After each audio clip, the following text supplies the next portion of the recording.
Hello everyone and welcome to the part 3 of our Project Zomboid Beginners full guide. In this video we will be discussing everything about foraging.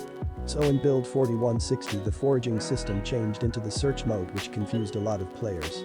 So here's how the new foraging system works and how to get the most out of it. Foraging can begin through the spyglass icon, and clicking it brings a new overlay showing the terrain type and the position of the sun in the sky, and a button to activate search mode. While search mode is activated, the screen will blur except for a target radius around the player, which will grow as their foraging skill increases. While moving in search mode you will find an eye showing over your character, and if you're close enough to an item then it will also show an arrowhead pointing in the direction of the item. Double-clicking the item will gather it, while right-clicking will give the option to gather or discard the item, with additional experience granted regardless of which option is chosen. Foraging skill level determines what items you can find as well as the search radius and the chance of berries and mushrooms being poisonous, meaning that early on you will be mostly finding twigs and stones and rarely berries and mushrooms, which will most likely be poisonous. And as the skill level increases, you will be able to find new items like rabbits and eggs and non-poisonous fruits, and vegetables like cherries and carrots.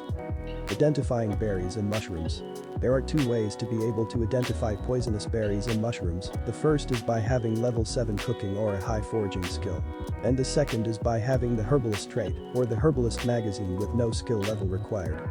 Finding medical herbs. Medical herbs can be made into a poultice by using a mortar and pestle, and can only be found if you have the herbalist trait or the herbalist magazine. Things that affect your foraging. There are a few things you have to put in consideration while foraging that will affect your search radius by a big deal. Aside from your foraging skill level and traits, there's weather and darkness and your character occupation and movement and Moodles. Let us first discuss movement and Moodles. So movement affects your foraging depending if you're walking or sneaking or aiming. While aiming you get a 33% bonus foraging radius, and while sneaking you get 10% bonus. On the other hand, running or sprinting result in nearly zero search radius. Moodles, like when you're tired or exhausted, the character will have a decreased foraging radius, and this penalty depends on the severity of the Moodle. Also, when you forage while the character is hungry, you get a higher chance to find food rather than other items. Now onto weather and darkness. Weather affects the base chance of finding items, meaning that bad weather equals harder foraging. Weather also affects the chance of certain items appearing. For example, frogs are easier to find when it's raining and harder to find when it's snowing. So as weather affects foraging, so does darkness, as the character's ability to find items is directly impacted by darkness as well as fog and rain, making it a lot harder to find items while foraging in the night. Seasonal change of year. So as it applies to farming, the time of the year also affects the items that you find through foraging, meaning that some vegetables or fruits can have a high chance to be found during a specific season, and have a low chance to be found during another season, and zero chance to be found during another. Occupation.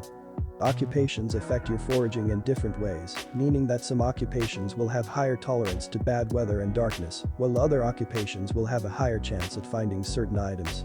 For example, a farmer has a higher chance to find crops and fruits and vegetables, while a park ranger has a high chance to find wild plants and herbs, and a 10% chance to find rare items. Traits. So as we mentioned before, that traits play a primary role in foraging. For example, the herbalist allows finding medicinal herbs and identification of poisonous berries and mushrooms. And the lucky trait increases the search radius by a decent amount, while the cat's eyes increases the search radius by a small amount but also grants 20% tolerance to darkness. Keep in mind that as of build 4166 there are negative traits that have a bad impact on foraging. So far these traits are unlucky and agoraphobic and short-sighted.